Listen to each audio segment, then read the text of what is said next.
Hey, boys and girls, ladies and gentlemen, we're going to be doing another blog. It's been a while, so yeah, it's about time for one. Now, we're going to give you a little physiology lesson on detoxification, how chelation works, and a little bit how kind of a lot of this stuff is tied together. Now, it does kind of get a little bit complicated. I'm going to be kind of just talking about the basics of this here. Obviously, your patient could get a little bit more detailed, but this kind of give you a little bit of an idea. Now, when we do a toxicity test, we are doing what is called a provocation test when at all possible. Now, there's hair analysis, there's stool testing for heavy metals, there's urinalysis. Now, the urinalysis, there is a non-provocation and then there's a provocation. And what you want to do is you want to do the provocation test. The reason you want to do a provocation test is toxins in general are what is called lipophilic, meaning fat loving. They love to stick to your fat. So unless you do something that brings them out, they kind of stick around for a long time. Now, toxins do cause problems, no doubt. But oftentimes we find that toxins are more blockers, right? If you have a road, right? So you got a road and you're driving your car down the road, we're doing a bunch of things to try to, let's say, get you down the road faster towards better health. A toxin is often some sort of roadblock, right? So you can kind of get to a certain point, but a lot of times all the stuff that you're doing and the work that you're doing, it may not get you there until you actually remove that roadblock and then allow the stuff that you're doing to actually continue down that road to better health. Now, excuse kind of my drawing here. I am not an artist, but I will do my best. So what a provocation test is doing is, let's say you have a tall glass of water, okay? And then say you have a cup of salt or sugar, right? And that cup of water is full with water, and you got a bunch of water in there, right? And if you take that salt and you dump it in, you're going to have a certain amount that's going to dissolve in the water. But you can only dissolve a certain amount because you reach a saturation point.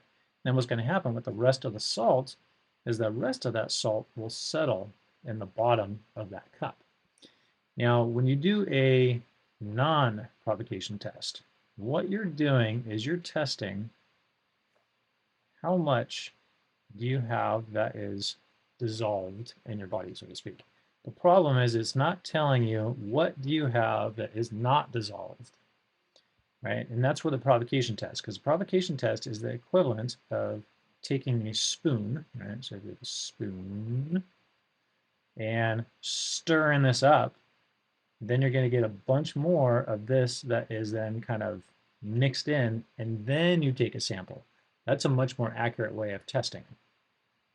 Now, the most common chelating agent or provocation agents, number one, DMSA, there's DMPS, and EDTA. Now, generally, DMSA is the most common one, okay? Now, I'm going to kind of give you some examples of how a proper detoxification is done, or I guess more of the results, because it does depend on the person. Now, something I want to kind of go over here is the detoxification pathway, because this is very important. A lot of people jump right to doing a detox right off the bat. Like everybody says, oh, you're so toxic, you need to detox right away. It's like, well, you need to get ready for it also, because if you've heard of die-off or Herxheimer reactions, where you can get what feels like a negative reaction, even though it's often from something positive, it's stirring stuff up, right? So not only are there bad metals, right, but there are good metals as well. So part of the problem with doing a detoxification before you're ready is, number one, you're dumping a bunch of toxins into your body, and if you can't handle them quick enough, then it causes a problem, which I'll kind of explain here. But then also, if you're removing a lot of those bad metals, you don't want to remove those good metals as well. So some of the most common areas that I see problems, and this is usually for somebody that's already got a problem going on. This is, let me check and make sure I'm still going. Yeah, I'm still going. So usually in the mental health department, right? If you have anxiety and depression already, and our goal is to do a detox or heavy metal detoxing, We need to be really careful and go nice and slow because doing that stuff, it might flare up more depression or more anxiety if you're removing the bad stuff faster than the good stuff, or as fast, or sorry, moving the good stuff as fast as the bad stuff. So a little physiology lesson on how detoxification works. So let's say you've got some sort of toxin, right? It's in your body. It's going to go through your liver through two phases of detoxification. So this whole thing here is your liver, right? And what we're going to do with phase one, now I'm kind of going back here, keep in mind a hormone will become a toxin after you use it. So if you have toxin issues, you're going to automatically have hormone problems. So what we're doing with phase one is we're taking that toxin and we're changing its shape. We're kind of activating the toxin. Now, this is a good and a bad thing. It's good because now we can go through phase two, but it's bad because it creates what's known as an intermediary metabolite. This is basically a middle step. And we don't want this hanging around because this is what creates free radicals. It does a bunch of damage. Now what we're doing with phase two is taking that middle step and basically attaching something to it to then make it big enough and water soluble so now you can get rid of it, right? So if there's an issue here, this whole thing is going to back up. If there's an issue here, this backs up. Issue here, this backs up. So a good analogy with why you have to do a detox properly and not go too fast is if this whole system here was like driving your car and you're going 20 miles an hour down the road and you've got a little bit of a wobble in that tire, at 20 miles an hour, it's not that big of a deal, right? You can get away with it. It's pretty safe. But if you want to go 80 miles an hour, you should probably straighten out that tire first, so then you can go fast safely later, right? You're going to 80 miles an hour with the wobbly tire. It's like, well, you're going to get all squirrely and something's going to go sideways.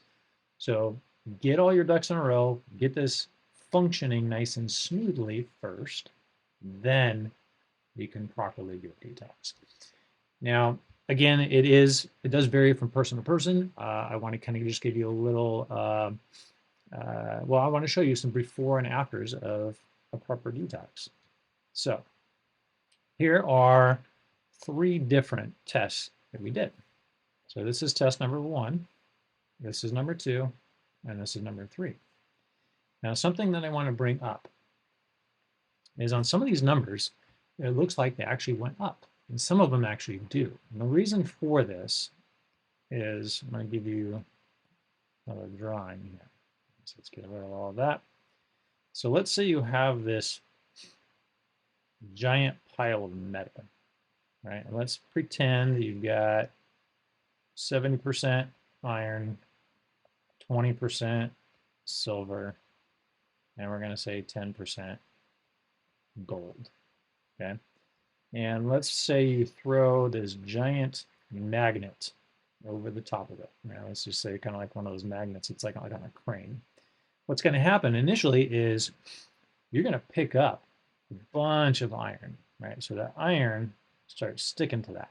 But you're going to leave most of your gold and probably all your silver. But if you then take this and throw it away, okay, so let's say we've thrown that away. Let's say the magnet. What that might do is that might change how much iron you have, or it will change how much iron you have, right? So let's say now your iron goes down to 20%. Now that's 70%, and that's still 10. Now, if you put that iron above it again, you're still going to get a lot of iron. So now let's say we pick up the rest of that iron. So now the iron's gone down here, right? And you throw that away again. Now what you have left over down here is you've got 90% silver, 10% gold. It doesn't mean that there's more there, it's just that's what's left over. So the point is, when you look at test results on this, what's going to happen many, many times is certain numbers will go up because certain ones are going down. And usually what's going to happen is the most abundant heavy metal and or the most attractive will go down, but because of that, the lower ones will come up. So they'll often, right? So high, low, they'll often do this, and then they'll start going down.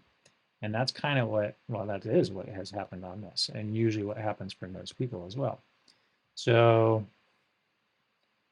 this went down, that went up, that went up, this went down, up, up, stayed the same, up, up, right, and so forth. But if we look,